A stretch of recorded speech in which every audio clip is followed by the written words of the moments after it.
আর ভাই তারপর বিয়ে টিয়ে এই আর কি হয়ে যাচ্ছে তাড়াতাড়ির মধ্যে, ফ্যামিলিও বললো করে নিচ্ছি। বাহ বাবা, বেশ ভালো বেশ ভালো। তা আশীর্বাদের তত্ত্ব কি এলো? এই তো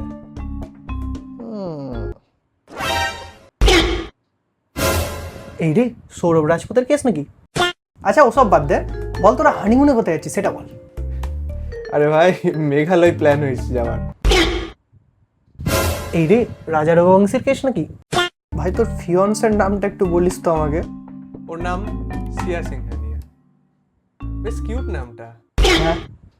এই রে, এবার মনে হচ্ছে খেতান আগারওয়ালের কেস হবে। ভাই বুঝলি, তোকে মনে হচ্ছে এবার আমাকে কিছু রিয়েলিটি চেক করাতে হবে। চল এবার আমার সাথে।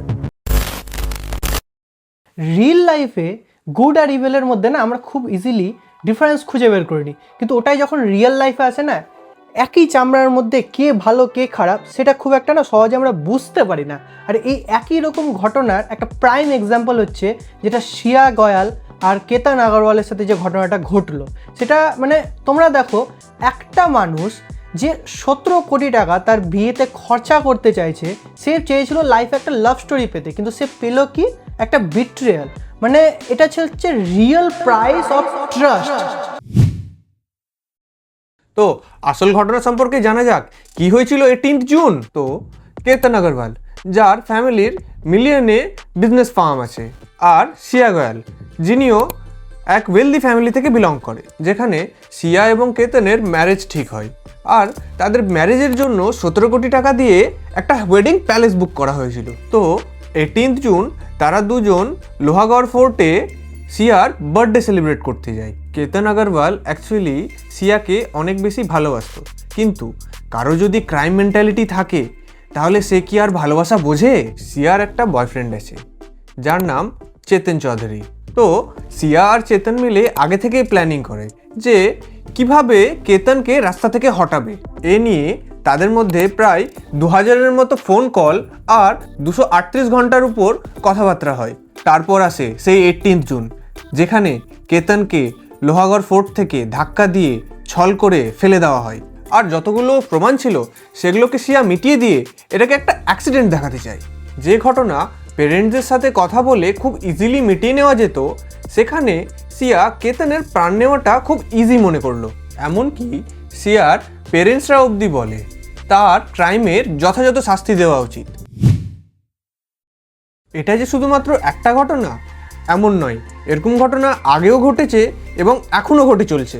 যেমন Mohinibagh case, Raja Raghuvanshi case, Garhwal district case, Kamareddy insurance case, Jolly Joseph case. এর উপর তো একটা সিরিজও আছে নেটফ্লিক্সে। আর এরপর সবথেকে লজ্জার বিষয় হচ্ছে প্রিয়াঙ্কা দেশমুখদের মতো মানুষ যারা এই ঘটনাকে সাপোর্ট করছে, তারা খোলাখুলি বলছে যে শ্রিয়া গয়ালদের মতো মানুষদেরকে ওরা সাপোর্ট করে, এরকমভাবে ছেলেদের সাথে হওয়া উচিত।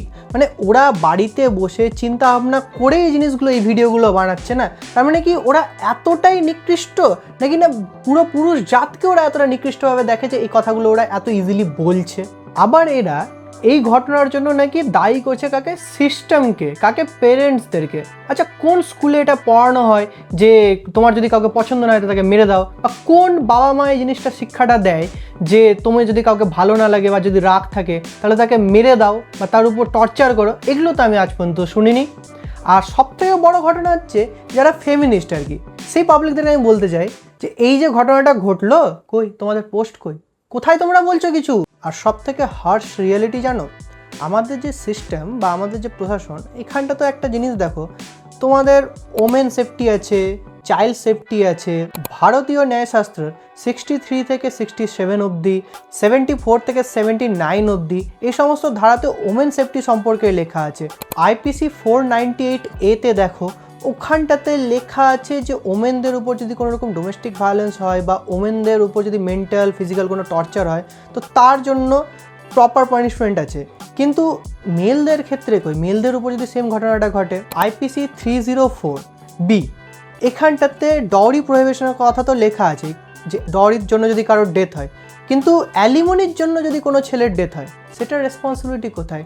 তো এই জিনিসগুলো তো মানে সমাজে খুব ক্রুশিয়াল পার্ট, কিন্তু আসে তো না পর্দার সামনে। আচ্ছা, তাহলে এবার কথা হচ্ছে কিছু কিছু ইনফ্লুয়েন্সার, বেসিক্যালি ফিমেল ইনফ্লুয়েন্সার, যারা খুব ইজিলি বলে যে সব ছেলেরাই খারাপ, সব ছেলেরাই বাজে। তাহলে ওদের মতো যদি চলি তাহলে কি আমাদের ওটাই বলা হচ্ছে যে সব মেয়েরাই খারাপ? না, কিছুজন খারাপ, কিছুজন ভালো। ভালোদের মধ্যে তুমি যদি দেখো তো পুরোনো আমাদের ইতিহাসকালে লেখা আছে ঝাঁসির রানী লক্ষ্মীবাই, উনি নিজের রাজ্য নিজের হাজব্যান্ডের জন্য যা করেছিলেন ওই প্রথা কিন্তু আজও চলছে। তামিলনাড়ুতে যদি দেখি তো কৌশল্যা দেবী, উনার হাজব্যান্ড একজন নিচু কাস্ট মানে দলিতের মধ্যে ছিলেন। তো উনার যে এই কাস্টের জন্য যে ডেথ হয় তার জন্য তিনি লিগাল এবং পাবলিকালি ফাইট করেন, সোশ্যাল অ্যাক্টিভিজম চালান এবং কাস্টে যে সিস্টেমটা তার বিরুদ্ধে উনি লড়েন। তারপর যদি দেখো সঙ্গীতা সারেন, তিনি আমাদেরই পশ্চিমবঙ্গের, তিনার হাজব্যান্ডকে ফলসলি কারাপশনের জন্য অ্যালিগেশন দিয়ে তার পানিশমেন্ট হয়, আর তিনি তার বিরুদ্ধে লড়েন এবং তার হাজব্যান্ডকে প্রোটেক্ট করার জন্য লিগালি এবং পিসফুলি অ্যাক্টিভভাবে ফাইট করেন। হরিয়ানাতে সুশীলা দেবী, ওনার হাজব্যান্ডকে যখন রংভাবে কনভিক্ট করা হয় তখন কিন্তু তিনি পুরো সিস্টেমের সাথে লড়ে যান লিগালভাবে। তো ইনাদের মতো মানুষরা কিন্তু এক্সিস্ট করে। বাট ওই যে বললাম যে ইনাদের নামটা অ্যাকচুয়ালি মার খেয়ে যায় কেন? কারণ কি এই যে সোশ্যাল মিডিয়াতে বা অ্যাকচুয়ালি যে খারাপ জিনিসগুলো হচ্ছে, যেটা শ্রিয়া গোয়ালদের মতো মানুষরা করছে, এই নিকৃষ্ট মানুষদের জন্য এই মহান ব্যক্তিদের নামটা খারাপ হয়। আর হতে পারে এদের পার্সেন্টেজ কম, নো ডাউট, হয়তো 20% বা তারও কম 10%, কিন্তু ছেলেদের ক্ষেত্রে তো কথাটা হচ্ছে এটাই না যে তারা যে কাউকে অ্যাজ এ পার্টনার চুজ করবে বা কাউকে ট্রাস্ট করবে, তো কে গ্যারেন্টি দিচ্ছে যে তার চয়েসটা বা তার ফ্যামিলির চয়েসটা ওই 10%-এর মধ্যে কাউকে বেছে নেওয়া হচ্ছে কি হচ্ছে না? তো এই কারণে তো একটা ভয় তৈরি হবে না? তো এটা একটা খুব বড় একটা প্রশ্ন থেকে যাচ্ছে কিন্তু। তো মেন যাদেরকে হয়তো সবাই খারাপ চোখে দেখে, ডমিনেটিং ভাবে, হতে পারে আমাদের সমাজ প্যাট্রিয়ার্কাল, তাই বলে প্রত্যেকটা মেল খারাপ এটা তো না।